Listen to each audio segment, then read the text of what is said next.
Hello, my name is Nick Bright, scholar of East Asian religions. And I'm Proven Paradox, a guy with a lot of questions. And you're listening to Bright on Buddhism, a podcast where we discuss East Asian Buddhism, answering listener-submitted questions from listeners just like you, and introducing concepts of Buddhism that you may or may not be familiar with in a casual, conversational setting. Enjoy. Here, how do you think one ought to discern between dissenters and heretics? What do you mean? There are those individuals out there who make proclamations that are so radically heterodox and so subversive that it is difficult to tell if they are outright heretics or if they are dissenters seeking for reform and seeking to make sure the direction we are going does not lead us off a cliff. Indeed, this can be a difficult problem. I think that the enlightened eye is always able to tell, or it would not be able to be called the enlightened eye.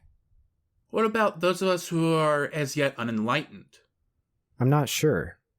The problem is unclear because it's hard to know who has the enlightened eye and who doesn't. Only the truly enlightened person knows if they are enlightened, and sometimes somebody can think they are enlightened and just be full of themselves. What do you think? The approach that has worked for me is to pay specific attention to what they want to do. What is the solution to their objections? If it is to buy a thing they are selling, or to follow them and only them, or violence or subjugation or something of that sort, then we are speaking of a heretic, or perhaps a charlatan. A dissenter seeking necessary reform will not try to glorify or enrich themselves, at least not as their first priority.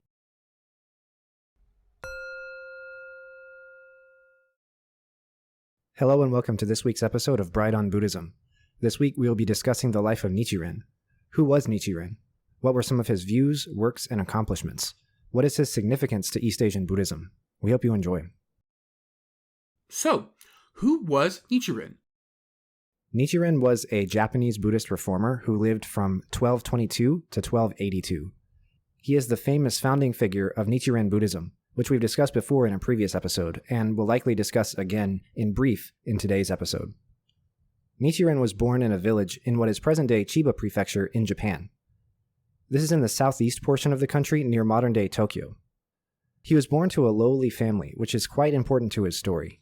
He's not of a noble or aristocratic background. His family is said to have been poor laborers, but there are many speculations about his parents' status. Some say his father was a peasant that was serving a manor. Some say that he was a political refugee, and some say that his father was a ronin, or a masterless samurai, which is in essence a mercenary.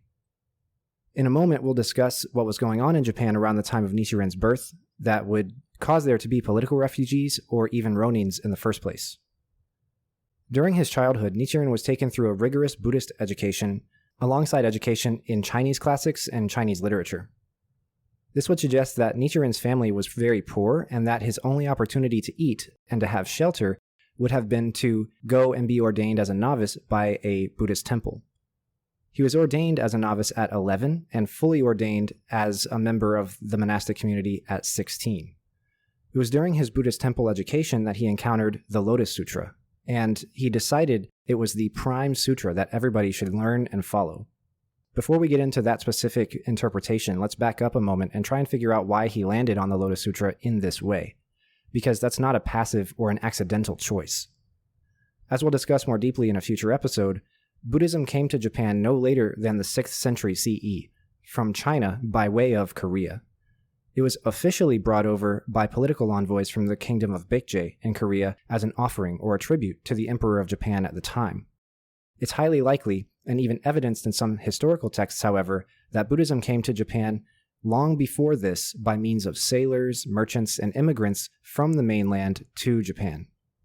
When Buddhism arrived in Japan, it had been developing for 1,000 years in India, China, and Korea since the death of Shakyamuni Buddha. The level of commentary and doctrinal debates and the textual interpretations that were circulating at the time of Buddhism's arrival in Japan were already very highly advanced. Imagine you show up to a scholarly, philosophical, and religious conversation that's been going on and developing and changing since the Crusades. That's what happened when Buddhism showed up in Japan. So Nichiren encounters that, plus 700 more years of development of Buddhism in Japan, because he encounters these texts in the 1200s. There is a lot of text, a lot of thought, and a lot of doctrine within all of that tradition to sort out. and Nichiren had to employ some means of understanding how they all fit together. How are the teachings organized? How do we take everything the Buddha ever spoke and everything his disciples have ever written down and lay them out in a straight line to understand the development of this Buddhism over the 1,700 years that separates Nichiren and the Buddha himself? One way that it appears he sorted them out was according to how they themselves claimed they were arranged. We have all of these Mahayana texts that claim that they are higher than the Theravada because of the Bodhisattva path. That helps him at least get as far as Mahayana Buddhism being superior in some way to Theravada Buddhism. Then finally, here comes the Lotus Sutra, which says dozens of times throughout the text that it is the king of all sutras, the pinnacle of the Buddha's teaching, the most subtle and advanced lesson ever given, and even superior to the Bodhisattva path and everything that the Mahayana people are doing. It claims several times throughout the text that the path to Buddhahood, which it describes and lays out, is superior even to the Bodhisattva path and the Arhat path. Because of this, Nichiren was ordained with the Tendai school, which we have discussed before, for being very emphatic on the Lotus Sutra as the primary scripture. At the time of his ordination, Japanese culture and society was undergoing a number of serious changes. Nichiren lived in the early part of what is called the Kamakura period, the period from 1195 to 1333. This period follows the Heian period, which lasted from 794 to 1195, and is commonly regarded as sort of a cultural golden age in Japan. It's during this time that Buddhism in Japan first begins to really develop and blossom. This period was marked by an increase in the power and prestige of Buddhist institutions, to the point that Shingon and Tendai Buddhism even became attached to the Japanese imperial government. That is to say that the emperor came to be regarded as a bodhisattva, and as the most important patron of Japanese Buddhism. Thus, he had a responsibility to construct temples and facilitate Buddhist rituals in order for the preservation of the welfare of the country. The end of the Heian period was brought about by a war, which was caused by a number of different factors, including the increasing power of the military or warrior class. At the end of the war, known as the Genpei War, the Kamakura Bakufu, or warrior government, was established. The emperor maintained a great deal of his power, but the administration of the state was carried out by this warrior class. In the wake of this war, there were natural disasters such as earthquakes, typhoons, epidemics of malaria and smallpox, and civil unrest in the form of banditry, local skirmishing, rebellions, and also fires in the cities, and all kinds of other disasters that just completely rocked the country. This was thought to be the third Dharma age, or the age of the decline of the Buddha Dharma, where suffering is the highest, where enlightenment is nearly impossible through study and meditation due to too much bad stuff happening and too much distance between people and Shakyamuni's actual life, and thus the practices necessary in order to attain awakening had to be different. They had to change in some way. In light of this, there were movements within Buddhist institutions which sought to incur immediate spiritual benefits and to restore the welfare of the nation and the people in it. These eventually became the Kamakura schools, otherwise known as the Kamakura Reform Schools of Pure Land, Zen, and Nichiren Buddhism. These schools have their differences, but they all emphasize very similar things. They emphasize practices which are easy, which are suited to the times and suited to the people, and which bring immediate worldly benefits. Pure Land Buddhism emphasized faith in the Pure Land, visualization practice, and chanting of the Nenbutsu. That's because other ways of attaining enlightenment were simply too difficult due to how bad everything was, and so getting to the Pure Land was somebody's best chance. This was easy because even illiterate people could chant and could visualize and could have faith in Amida. As for Zen, Zazen, or seated meditation, was emphasized because, again, it required no literary knowledge and no study. We'll come back to Nichiren Buddhism in a moment, but let's finish out our brief biography of Nichiren.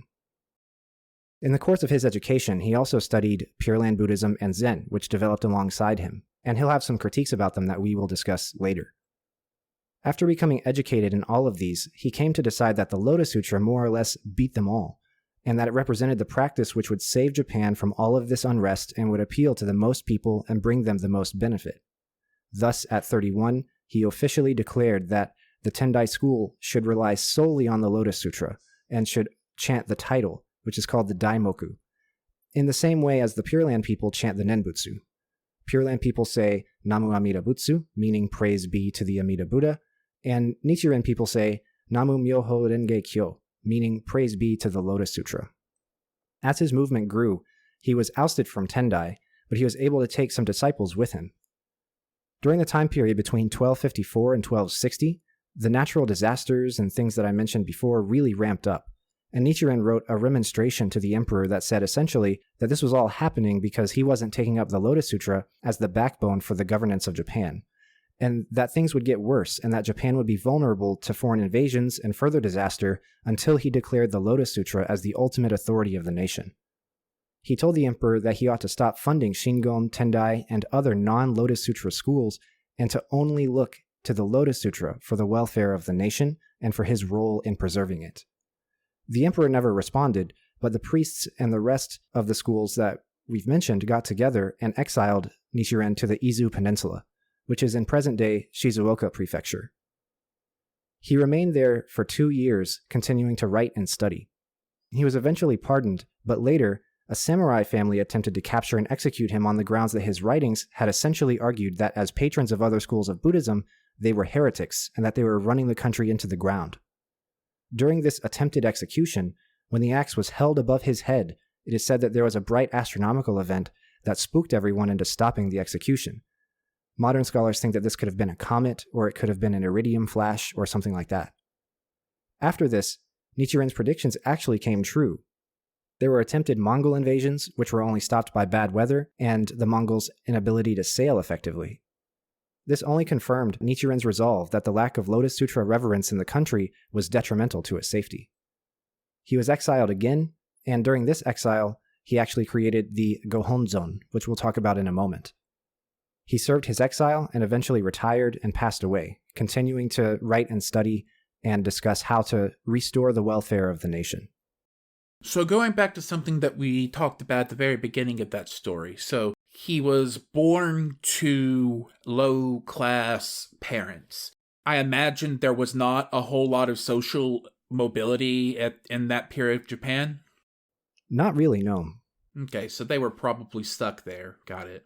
They were stuck, and the reason why it's important that he was low-born but then came to be a reformer is that all of the other schools that I mentioned, their reformers were actually noble-born and were actually either sponsored by the emperor or by rich patrons, which they knew through their own noble community. And so that he was so influential and that he was so social reform-based is likely hinging in some sense on the fact that he is low-born and all of these other elites are out there who are aligned with the state and who are kind of against this use of the Lotus Sutra. Now, they're not entirely against the use of the Lotus Sutra. The Zen people and the Pure Land people and Shingon and Tendai, they all have their own interpretations of it. They just simply don't put it at the very top, like Nichiren does. And so he kind of sees this likely as a group of elites who are trying to put down his own interpretation of Buddhism, what he thinks is the best way for the country to be safe. And he probably sees that this is running it into the ground due to these disasters.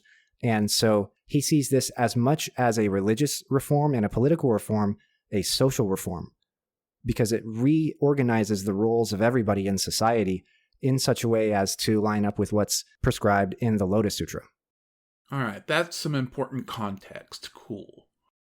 All right, so let's get back to the script. What were some of his views, works, and accomplishments? The most important 3 things to his movement within Buddhism were probably the teachings of the Lotus Sutra as he interpreted them, the chanting of the title of the Lotus Sutra, and the essentiality of the Lotus Sutra to the welfare of the nation, each of which we'll talk about in turn. So the Lotus Sutra is very long. It's 28 chapters, and in translation into English, it's about 320 pages. It contains several parts that have been pieced together over time and which cover all sorts of different doctrines and teachings, some of which can even seem contradictory at times. To ask the question, what is the essential teaching of the Lotus Sutra, is a very difficult one to answer because of its piecemeal composition, its contradictory teachings, and the broad spectrum of topics that it covers. I'll try to list here some of the big ones as Nichiren interprets them, and then we'll look at how that affects his own system of Nichiren Buddhism.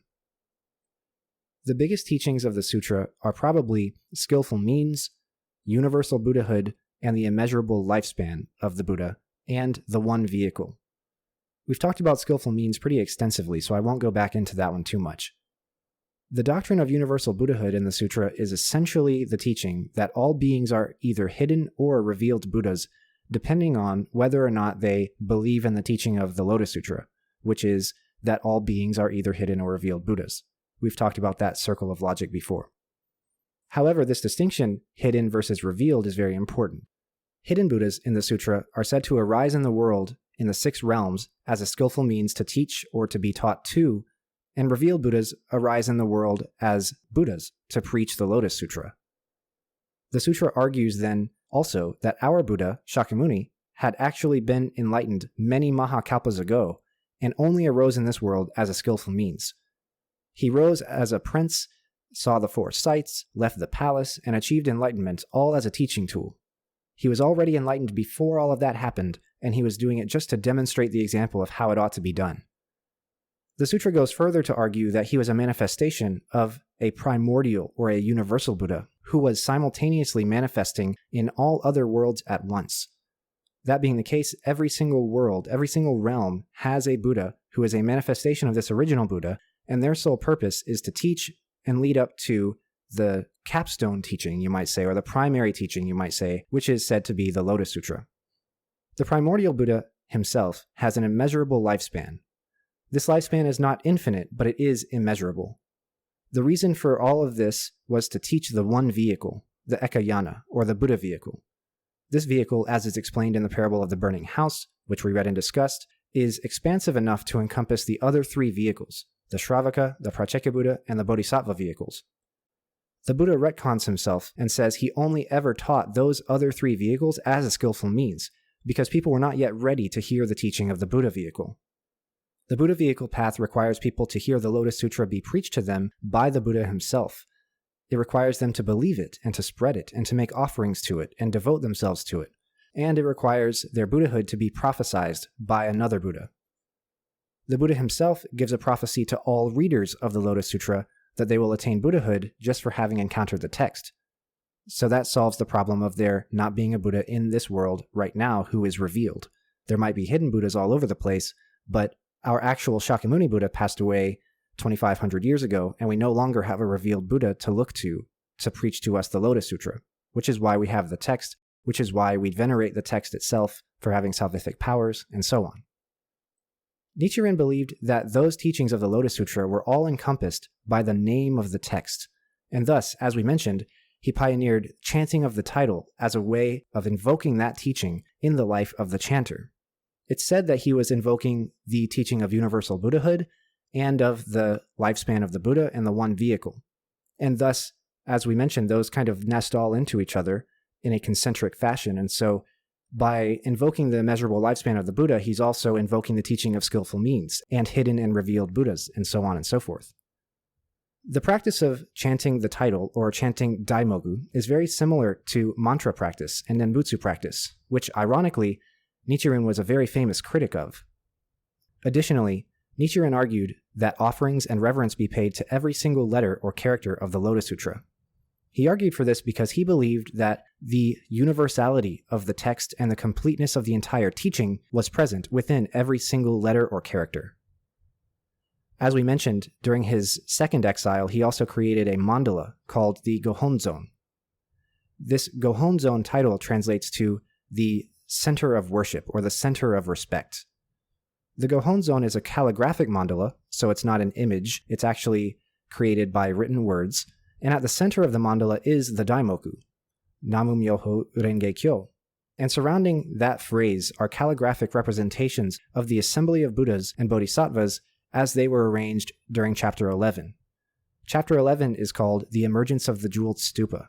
This chapter is mostly impossible to describe in words, so I will say that I'm excited to read and discuss it on this show sometime in the future.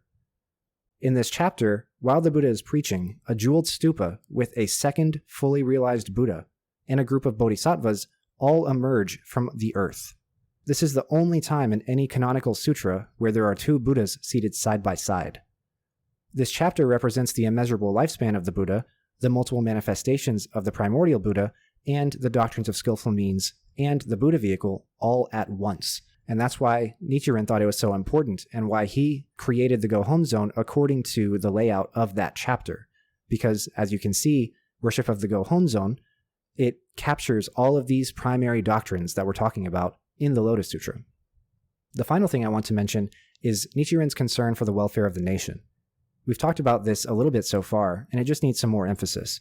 We can talk about his unique doctrinal contributions all day long, but the very real-life practical side of his Buddhist movement was essentially that if the Lotus Sutra was relied upon as the sole authority for religious and political and social life, then the welfare of the nation would be protected. This is because, according to his cosmology, the protector deities and spirits of the nation would be enlightened by the Lotus Sutra teaching, they would be charged up and energized, and they would be made stronger if the Lotus Sutra was promulgated on a large scale in Japan. That is why his argument was, if the emperor didn't adopt this, they would be vulnerable to foreign invasions, and the Mongol invasion kind of showed that he was right. And the only reason he thought that the Mongol invasion wasn't successful was because the Tendai school still does hold the Lotus Sutra to a very high level, but the reason the invasion happened in the first place was because they didn't hold it to a high enough level. So before we continue, I will mention that Gohonzon is a pretty good image search. To be clear, that is spelled Gohonzon. These look really cool. They're very fascinating, and you can also find diagrams in translation which will box off the different areas of the image and tell you which ones are which and who is where. In that image, you have Manjushri, you have Shariputra, you have Shakyamuni, you have the second Buddha who arises from the earth, and you have a whole assembly of bodhisattvas that arise from the earth as well. Nichiren also writes himself into the image and claims to be one of the bodhisattvas that arises from the earth. Alright, so let's get back to Nichiren. What is his significance to East Asian Buddhism? Nichiren Buddhism has always been a very historically important one of the Kamakura reform schools of Buddhism. It's always been unique with regards to the tenacity of this social reform aspect of its teachings. To this day, Nichiren Buddhism lives on not only as a monastic tradition in Japan with temples and copies of the mandala I mentioned before, but also in the form of several new religious movements and political organizations. In the last 150 years, Nichiren Buddhism has strongly influenced many new religious movements precisely due to its social reform tradition started by Nichiren. Many of these have been ultra-conservative in nature, however, because Nichiren's cosmology of the protection of the nation required, essentially, an autocratic emperor who adopted the Lotus Sutra. Similarly, this cosmology doesn't apply to any country out there other than Japan. As we all know today, the Emperor of Japan is not an autocrat, but many of these new religious movements and political groups have been strongly in favor of restoring powers to him so that he can adopt the Lotus Sutra, conquer the world under its banner, and bring about a worldwide Lotus Sutra empire. There were several movements during the Second World War and during the imperial period of Japanese history which aimed to do just that. The largest new religious movement that we can see today coming out of Japan is Soka Gakkai, which has 20 million members worldwide.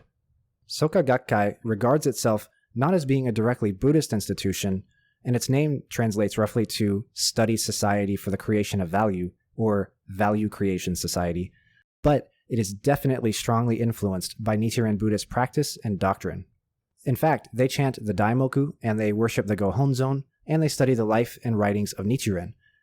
They believe in the inherent Buddhahood of all sentient beings, and they have a social reform platform as well. They're very closely aligned with the conservative political party in Japan known as the LDP, or the Liberal Democratic Party, and they sponsor a political party which holds some seats in the National Diet, or the Parliament of Japan. This party is called the Komeito, and it pretty much unanimously votes with the Liberal Democratic Party on all things. I should mention, however, that Japan's Conservative Party is actually pretty far left of the United States Conservative Party on many issues. In Japan, the conservative political movement is in no way equivalent to the Christian fascist movement in the US. There are, however, remnants of imperial Japanese militarism, ethnocentrism, and xenophobia which play out in Japanese politics. This takes the form of calls to reinstate the Japanese military, calls not to acknowledge, apologize for, or pay reparations for the atrocities they committed in World War II. It results in calls to tighten immigration laws, and it results in calls to lift various worker protections. However, at the same time, Japan has a national healthcare system, a strong middle class, strong welfare systems, and strong public infrastructure. So conservatism in Japan is very different than American conservatism. We'll talk much more about Soka Gakkai in the future because their history is very storied and fascinating. We hope you enjoyed this week's episode on Nichiren. Join us next week where we'll be discussing carnivorous animals in Buddhism. If killing is bad in Buddhism, what is the status of carnivorous animals? What does loving kindness and compassion look like for them? Are all animals looked upon this way in Buddhism? We hope to see you there, and thank you very much for listening. Thank you for listening. We'll see you next time. My name is Nick Bright, scholar of East Asian religions and voice of Hearer. And I'm Dox, editor, question asker, and voice of Hermit. And this has been Bright on Buddhism. Thank you for listening. If you like our podcast, or if you have a question you'd like us to discuss, we'd love to hear from you. Please consider leaving a comment or review, subscribing, or joining us on social media. Email us at bright.on.buddhism@gmail.com or find us on Mastodon at brightbuddhism@mstdn.party. As always, citations and resources for this episode can be found in the show notes. Thank you.